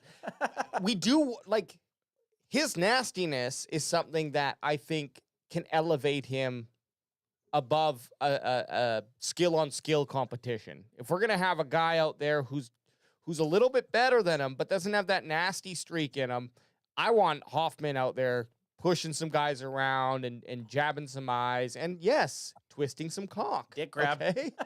AJ, that's why the Cowboy podcast has always been a Brock Hoffman fan. It's because can you name another Cowboy offensive lineman that was nasty like him? And the last one was Eric Williams. And that was during the Super Bowl era, right? Because Eric Williams was nasty just like Brock. Everybody else, man, even the Hall of Famers that we had, with the Tyron Smith, the Zach Martins, they're great players, but they're not nasty. They don't have that mean streak where they're going to start a fight. Brock was on our show. He said 95% chance if there's a fight on the field and if the Cowboys are involved, I started. I love that, man. I just loved it when he said that, Hey man, you just gotta cheer for that guy. That's why I wanted him to start over BB, put BB at guard at his natural position, and let's rock that way. Yeah. No, totally. I'm with AJ. I think when he switched, when that line switched up and he got in there was just a different swagger to that line. it looked like it was better, right? Obviously, the Hall of Famer wasn't there, but it just looked way better. Brock brought a nastiness that I think we needed, and that teams felt, which was obviously good for us, right? So, I'm hoping they keep him around. That's one of the key guys that I know we talked about it on the Cowboy podcast, and we talked about free agency and the big list, because we have a big list of free agents, right? And we also talked about age, and a lot of the guys are up there in age, but Brock is one of those dudes that we talked about that we hope that the Cowboys keep around. So we'll see how that goes. And the next kind of guy that we played almost the majority of the season, I believe, without is DeMarcus Lawrence. Good chance that even if he does return, it'd have to be super we're sunsetting on his skill level. Yeah, I think he's good. There's a reason Nealon was drafted. He could go. Why is that? Ever since the interview, 21 know I've been sour on DeMarcus Lawrence ever since that interview last season. Oh, I'm tired. The Green Bay game, it said that we were tired, and a professional athlete can never tell me that we were tired. That's why we lost the game. That's bull crap. You were tired of getting your ass whooped at home. That's what happened. That was tiredness, And ever since then, man, I've really soured on D-Law. And, only thing we missed was his run-stopping ability. Think about it. D-Law don't even get over 5 sacks a season. No. And I was really banking on Sam Williams this year, but Sam got hurt in training camp, and when we lost, think about all the players we lost on the team this season, right? We lost a ton of starters on the team. And D-Law was one, Overshown was the other. Remember, we never had our starting cornerbacks play at all together. No. Kendricks was out for a while. Nealon, our second-round pick, was out for like 4 or 5 games. Micah was out for multiple games. Micah Parsons missed 5 or 6 games. The team never just had any healthy period where everybody was on the field at the same time. Yeah, and let's just hit on a couple more kind of big names. Trey Lance. That we'd like to have come back. And that's right, Adam, Trey Lance. Obviously, he'll be back too. Look, Brian Anger, I mean, we'd all love him. We'll see what happens there. I could see the Cowboys bringing him back. That $3 million could go a long way if you get someone else. But I think the next name on this list, though, is Eric Kendricks. What are your thoughts about bringing him back? Is that, for me, it almost feels like a necessity. If you lose Eric Kendricks, it just adds another kind of on the high tier list of what Cowboys need to go ahead and do in the draft. And the Kendricks, with how he played last year, the rise of Liafau, and just due to the injury of Overshown, and then Overshown just being who he is, things feel kind of good in the future for Cowboys. But right now, because of that injury, if you lose Kendricks, they are going to need to bring someone in there to band-aid that position. And if it's not Kendricks, then it's going to be another guy probably on his level. I doubt that the Cowboys would draft that position. So I'd love to see Kendricks come back for another year. Fuck you guys. Yeah, sweet. Go back in the Hey, whoa. Yeah, fuck, that's a perfect time. Kraken got him. No, fuck you guys. Fuck you guys. I thought Armando was gonna take it, but look, I'm out on Kendricks too. And let me tell you why. Okay, Chris, I'm sorry, I didn't mean to say fuck you. when we saw Kendricks versus the good teams that ran, when we saw him against the Eagles, when we saw him against Baltimore, it just looked like he was always a step slow. Anybody that ran the ball on us, remember the Texans game, how they just ran up and down the field on us, man. And it just like our linebacker play it was just, once Overshown got hurt, I was just really like, okay, Kendricks has lost a step. If it was the Kendricks from 5 years ago, hell yeah, let's bring him back. But I think that's one of the positions that the Cowboys are going to go heavy in on the draft too. I think they're going to draft at least 2 linebackers in this draft. When you run a 4-3, you gotta have linebackers, man. Yep. Yeah. So You have Leaf out right now. That's pretty much it. Who else is going to play the two other spots? Yeah, because Overshown's essentially gone for next year. We got Clark. Yeah, no. Hopefully he's We got he's Damone gone. Clark. Hopefully he's gone. But you're right. I wanted. There's a couple linebackers I have been looking at in the draft, and I'd be happy with a linebacker if the right guy's there, even in the first round or at least second. So even if you brought back a Kendricks or brought someone in from free agency who was, nearing the end of his career but still had some games left in him, would you guys still want to be looking at linebacker and in like the first three draft picks? It's a tricky position. Okay. Even Sean Lee's first year, he didn't play a whole bunch in his first season. You're learning the speed of the game. You're kind of like Leofau's step into year 2 could be quite impressive. But I do think it's a position that you constantly need to be almost cycling. They need to be the young guys that can run. They need to be hard hitters. They need to be able to stay healthy. Unfortunately, every linebacker we draft seems like they can't. With Sean Lee, LVE, Jalen Smith, fucking Overshown, like it's this constant cycle of our linebackers not being able to stay healthy. So I think you almost have to just take one every draft in at least a 1 to 5 round. It's got to at least be in the 3rd round. Yeah, I think so. I agree. 3 more names that come up on this list, and we'll just go. I'll go through them one by one slowly, and if you have something to say about them either way, go ahead and say it. And if I skip your guy at the end, we'll have a special bonus round where you can speak that player's name. Whoa! Explain the rules again. What sort are we supposed to do? Adam, fax him the rules. I'll text you guys. Text me the rules. So Jordan Lewis, cornerback, 29 years old, coming up on the end of his potential career with the Cowboys. Are you bringing him back if you could? Didn't you just draft Chris Carson? Pardon? Yes. Did you not draft Chris Carson? Yeah. So why is he not your he's from Michigan. That's why I said it. Yes, go blue. Because he got Burt. They tried him out, and I mean, a 5th round pick. He got thrown to the Wolves a little bit right at the start of the season. Oh, he's a fit. I would also just say like the injury history with both Bland and Diggs kind of makes it. Even if those 2 guys were there, I'd still feel a little uncomfortable if we didn't have someone to be able to fill in. And I don't know that Jordan Lewis is the guy that fills in directly behind them, but he at least has been on the team, shown some quality work. So he priced himself out. You think so? I think he priced himself. I think his last contract, he's gonna want to get paid more than what the Dallas Cowboys are gonna pay. Yeah, he's already tweeting dick pics to Dan Quinn, so he's gonna be a fucking commander next season. You have to confirm. Hey, I need to see those pictures to confirm. If I don't see those photos, I can't confirm that. Hey, that's another one that's gonna kill me if he goes to Washington. Oh my God, because they'll have him and Sanders Steele, two of my favorite Michigan boys ever of all time.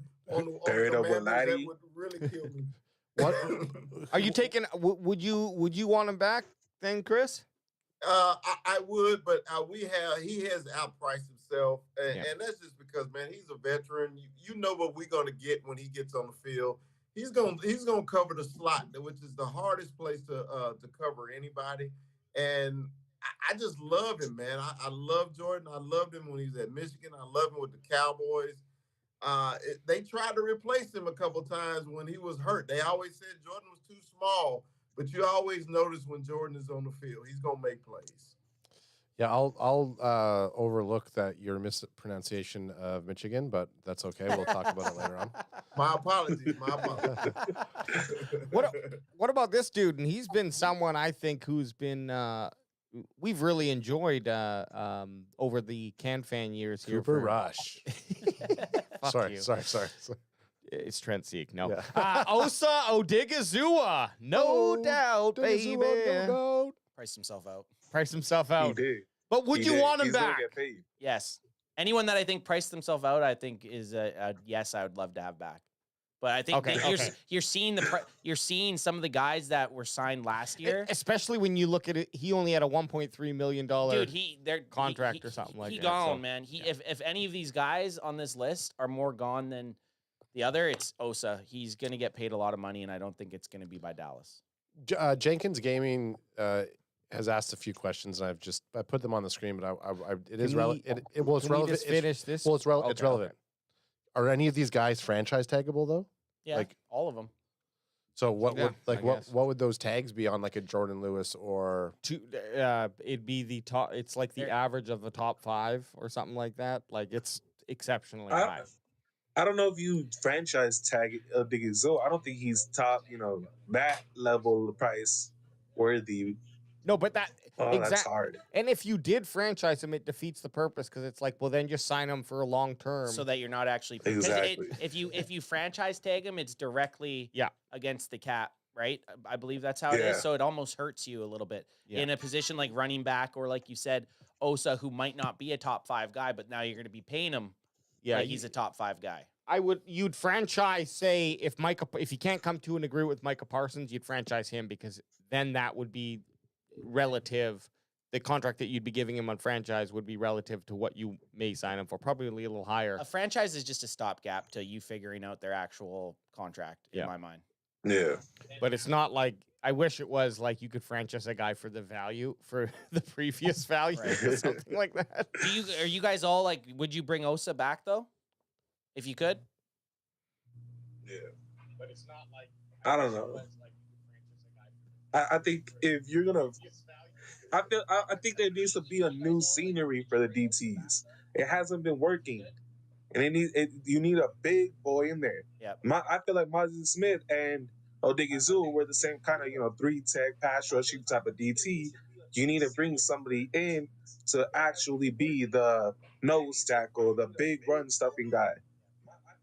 The 340-pound beast that we all were hoping, we all thought Mozzie was supposed to be, but didn't end up being. My fear about losing Osa, I'll throw this at you guys, is all of those linemen, well, maybe it wasn't so many, but it was Armstrong and Fowler who left the Cowboys. Both of those guys were nice pillars to have, nice security blankets to have on that defensive line, and now they're on the Washington Commanders. Come on, Alex, spit it out.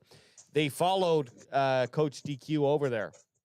So perhaps it's just that hesitation where I'm like, you need to sign Osa Odigizua, because I don't know that like the equivalent replacement is going to be available.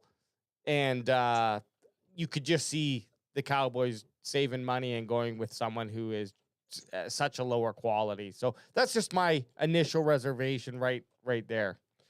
Armando, you waved your hand like it was fucking school. I told you can interrupt anybody at any time that you want. I don't know if you were saying that you had to go, but you put your hand up, or were you saying bye to someone? Or Oh, Cowboys Chris just messaged me saying he's got to go. Oh. 21 has to go. Oh, you're muted. Okay. 21. Love you, brother. Thanks for coming on. too. That's at 21 Armando 21. TikTok fucking legend. Yeah.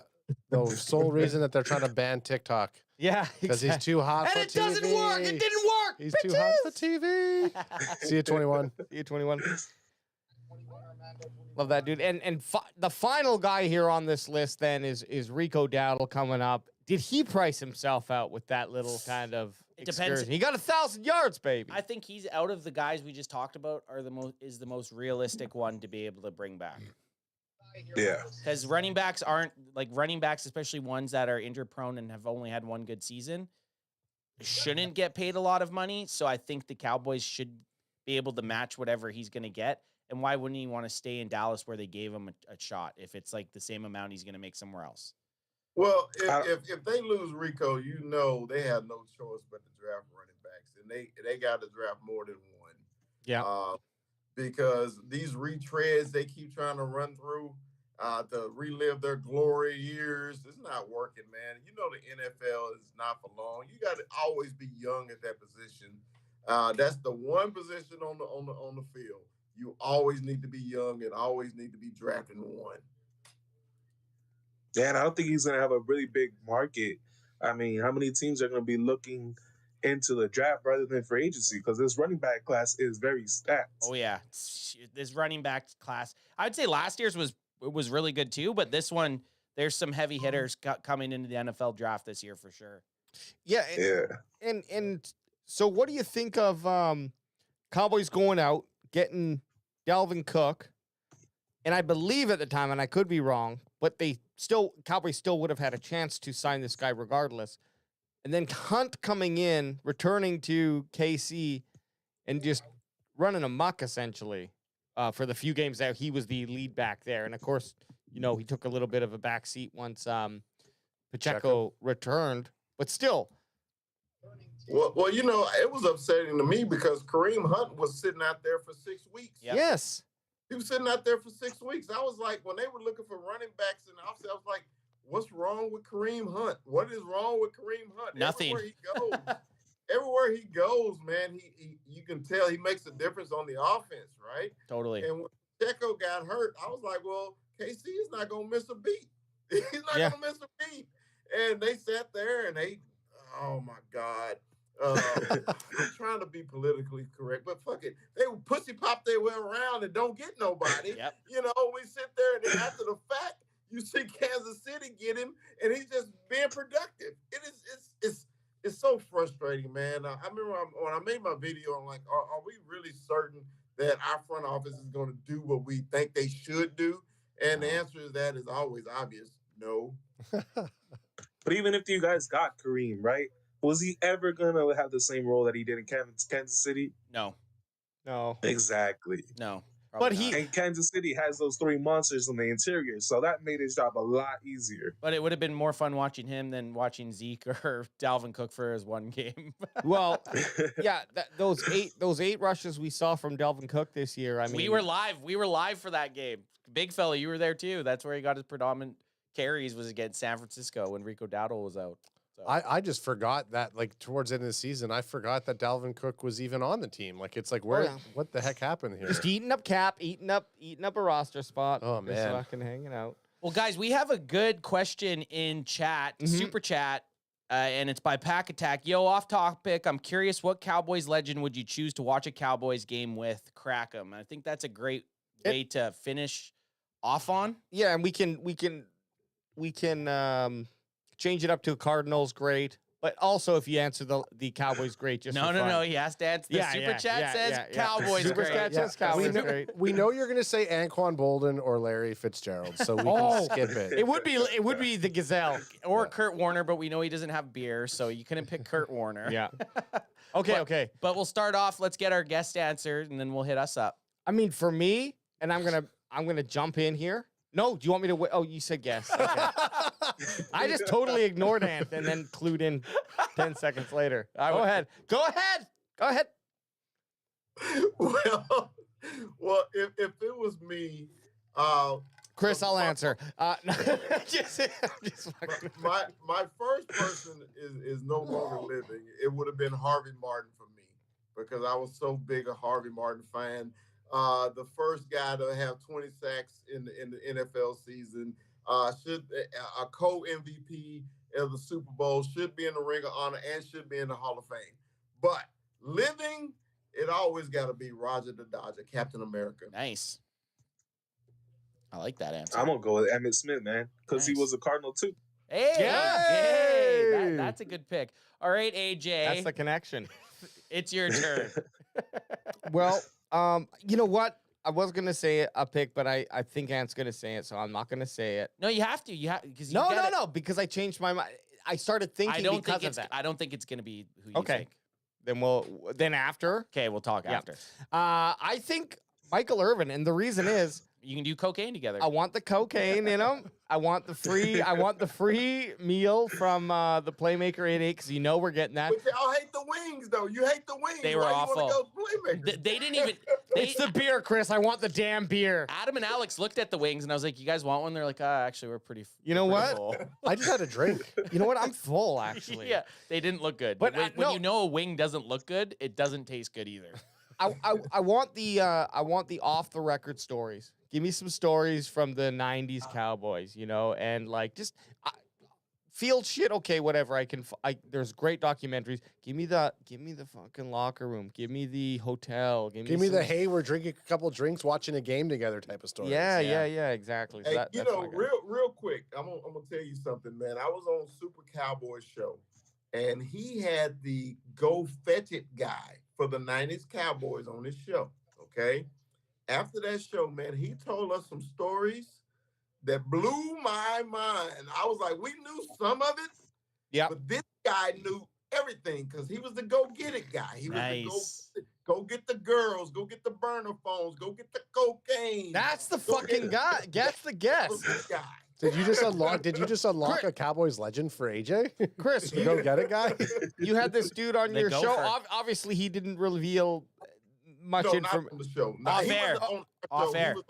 He was on Super Cowboy show. Super Cowboy. Oh, okay. But did he tell stories on that one, or it worked around it?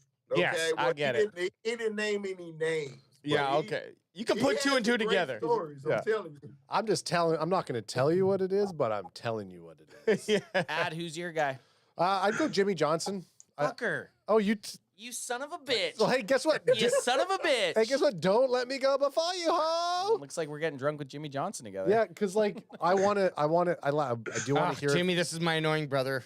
You gotta let him sit down. I just think. Remember when you won 2 Super Bowls? Yeah, hearing him talk from a coach's perspective, and I don't know. I'd want to sit and watch the game with Jimmy J. So now I need to reel here real quick. I'm going to go with Tony Romo. Yeah, I'm going to default to Romo. Why the hell not? That's who I'm going to default to. It would either be Tony Romo, Des Bryant, or... Des was the guy who I was thinking. Hey. One Cowboys legend, okay? Yeah, well, you took him.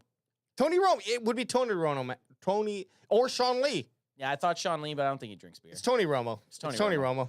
Tony Romo, I'd have a beer with him. Guys, we appreciate having you guys on tonight. It was a blast talking some smack and talking some football. Where can people find you guys at? All right, on Tuesday nights at 6 o'clock Pacific time, man, you can find us up on the Cowboy Up podcast. You can also follow me on TikTok, Dallas Cowboy Chris. Also, we just started our Cowboy Up podcast Instagram page. Nice. Hey-o. So you can follow us on Instagram as the Cowboy Up podcast. And that's both of you. Well, I mean, you can follow me on Twitter at Mondo112155 if you like, Cardinal content. But I'll get into a conversation with anybody on any sports topic. So yeah. Well, here we do a 3-day draft event, so we'll get your information there from Chris, big fella, aka my big daddy, as I like to call him. And we'd love to have you on and give your thoughts about the draft. I mean, if you got a wealth of knowledge, we want to siphon every little bit. Yeah, we want to steal as much as we can. As much as what you say, we want to make it seem like it's our thought process. But you know what my thought process is? If you know one of these dirtbag NFC East rivals that is about to play this weekend for the NFC Championship, you go grab them, you look in their face, and you tell them to go fuck themselves! And fuck the Eagles! In their butt.